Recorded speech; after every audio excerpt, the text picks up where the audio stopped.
Popcorn, so medyo delayed na tayo sa topic natin ngayon dahil ilang araw na nakalipas mula na naging issue ito. Pero gayon pa man, gusto ko pa rin magbigay at i-share yung point of view ko sa nangyaring incident na ito between Orange and Lemons at kay Francine Diaz.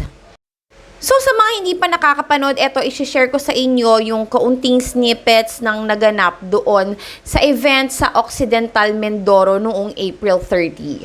Pero, ayun nga, kahapon daw sa isang panayam, nagkaroon daw ng chance upang makapag-usap ito si Mr. Clem Castro ng Orange and Lemons at itong si Francine Diaz. At sabi nga nagkaayos daw, na clear na daw yung air. And according to them, nagkaroon lang talaga ng miscommunication. Magandang gabi, San Jose!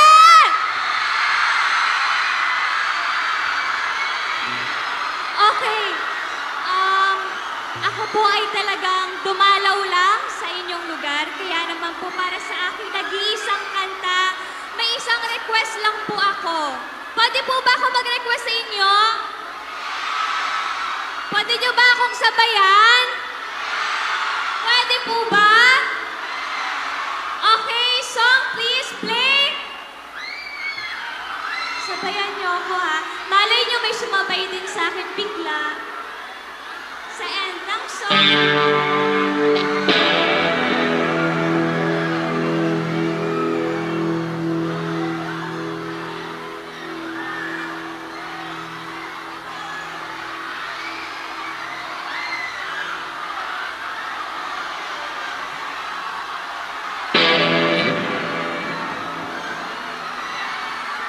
Can we play the music?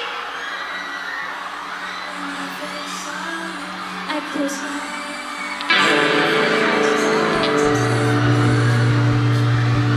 So for the rest of that performance of Francine Diaz, talagang ilang beses yata nagpatunog ng gitara ito si Sir.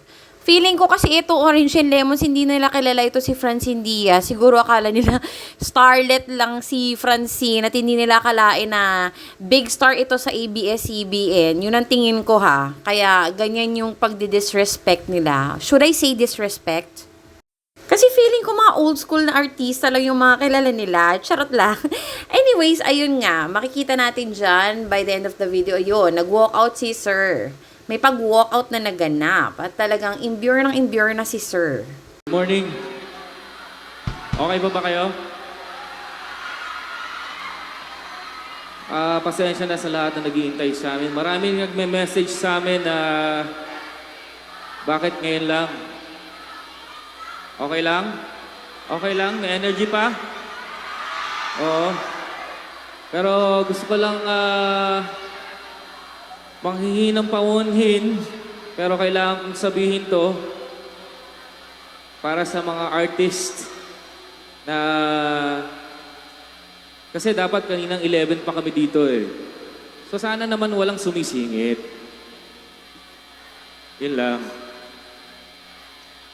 Respeto lang ba? So yun lang, gusto ko lang sabihin yun. Ayoko masira yung pag-enjoy natin ngayong gabi.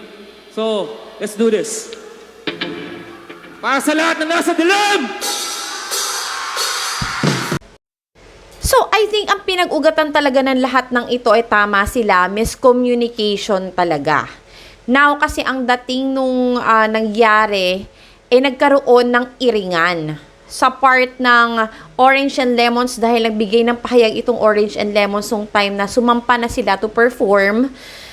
Nagsabi pa sila na sana naman ay walang singitan, ganyan. Although, sige, sabihin na natin na hindi para kay Francine yun, pero it seems like na siya yung pinatatamaan, di ba? Ano ba naman ang malay nung bata doon? Syempre, hindi naman yun basta-basta aakyat ng stage nang walang magsasabi sa kanya, di ba?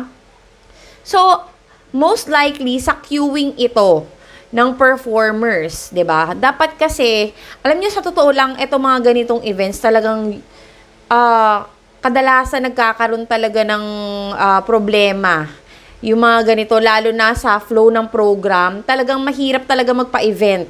So, yan ang masasabi ko. Usually talaga nagkakaroon ng issues dyan, doon sa insertion, kung saan ilalagay itong ganyan-ganyan. Talagang dapat kasi pinaghahandaan yon days before the event.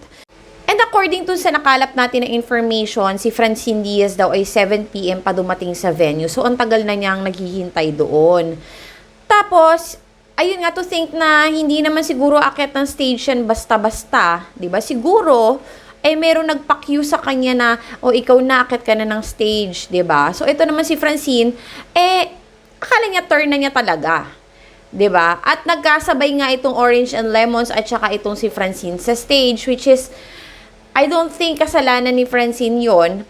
'Di ba? Ang hindi ko kasi nagustuhan doon is habang kumakanta si Francine, ay nagpapatunog ng gitara yung rhythm section ng Orange and Lemons, 'di ba? Usually kasi kapag ganito na nagkamali na nga yung program, sabihin na natin na gano'n, tapos merong umakyat na isang performer na nag-perform, tapos nagkasabay kayo, usually 'di ba dapat magi-giveaway ka na lang, lalo na doon sa nauuna na siya nagpa-perform na siya, alangan naman bastusin mo na sabihin mo sa kanya na, hoy, hindi ikaw ang magpo-perform kami. Be professional enough na ayun na nga yun nangyari, nagkamali.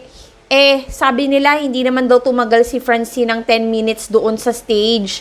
Kumanta lang daw siya, nagpa-audience participation, tapos nakipag-interact ng konti sa audience. Ganun lang daw, 'di ba? Hindi naman siguro para tumagal ng 1 oras yung bata doon sa stage. Tapos, ang hindi maganda doon, parang binastos nyo siya.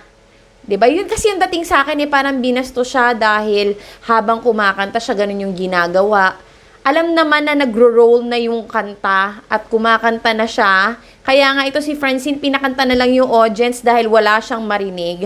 Ang nakaka-bad trip pa doon is habang kumakanta siya, hindi nilalakasan ng DJ yung kanta niya. Kasalanan to lahat siguro nung nagpaakyat sa kanya sa stage. Isa yon sa may kasalanan. Now, kung pinakyat na siya sa stage at eto na nga kumakanta na siya, di ituloy-tuloy nyo na para hindi na magkaroon ng problema, di ba? Ang hindi kasi maganda, hindi nakiko-operate itong Orange and Lemons. Dinagdagan pa nila ng sugat, kumbaga, yung damage na nangyayari. Pinalalim pa nila na eto na nga, kumakanta si Francine, parang binabastos nila, hindi nila hinayaan magpag-perform ng maayos, ganyan. Tapos, nung time na sumampa na itong Orange and Lemons, parang nagparinig pa ito si Clem Castro na kahit na sabihin mo na hindi para kay Francine yung mensahe na yun, syempre ang dating nun sa iba para kay Francine yun. Dahil siya yung artist, 'di ba? Like, ano ba naman ang malay nung bata?